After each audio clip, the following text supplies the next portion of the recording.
দেখুন আমার কবুতরের ঘরটি প্রথম কেমন ছিল। তো যখন আমি এটাকে ঘরে রূপান্তরিত করেছি দেখুন কত সুন্দর লাগছে।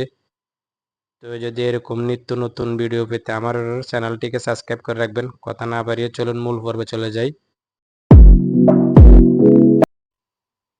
আসসালামু আলাইকুম সম্মানিত দর্শকবিন্দু, দেশ ও প্রবাস থেকে যে যেখান থেকে আমার এই প্রতিবেদনটি দেখতে পাচ্ছেন, সবাইকে শুভেচ্ছা অভিনন্দন জানিয়ে আজকের আমি আমার এই ভিডিওটি শুরু করলাম। আসলে আমি কবুতরের একটা ছোট্টখাট্ট একটা ঘর দিব। দেখেন প্রথমে আমার কবুতরের খোপগুলো কেমন ছিল। তো আমি চিন্তা করলাম আমার ছাদের মধ্যে আমি একটা কবুতরের ঘর তৈরি করব। তো দেখেন এখানে সর্বপ্রথম আমি মিস্ত্রি নিয়ে আসছি, আর সাথে আমার বাবাও আছে। তো দেখেন আমি সুন্দরভাবে কবুতরের ঘর তৈরি করছি। আর একটা কথা বলে রাখি, ছাদের উপর অনেক গরম পড়বে, তাই আমি ছাদের উপরে সিমেন্টের টিন ব্যবহার করছি।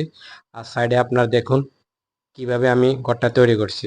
আর একটা কথা অবশ্যই বলে রাখি, আমি আপনাদেরকে এটা বলতে পারবো না যে ভাই অল্প খরচে কবুতরের ঘর তৈরি করুন, এটা আসলে মিথ্যা কথা হবে। আর যার যার বাজেট অনুযায়ী সে কবুতরের ঘর তৈরি করবে। আর আমরা যারা কবুতর ভালোবাসি, আমরা অবশ্যই টাকার দিকে দেখি না, আমরা চিন্তা করি আমাদের কবুতরগুলোকে কিভাবে ভালো রাখা যাবে। এই আর কি, কবুতর হচ্ছে একটা শখের জিনিস। শখের জিনিস পালার জন্য আপনাকে সুন্দর করে ঘরটা তৈরি করতে হবে।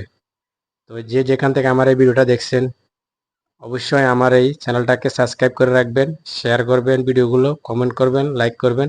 কারণ আপনার একটা শেয়ার কমেন্ট আমাকে আরও উৎসাহিত করবে নতুন ভিডিও তৈরি করার জন্য। ইনশাল্লাহ নিত্য নতুন ভিডিও দেখতে পাবেন আমার এই চ্যানেলে। তো সবাই ভালো থাকবেন, সুস্থ থাকবেন। আল্লাহ হাফেজ। ধন্যবাদ।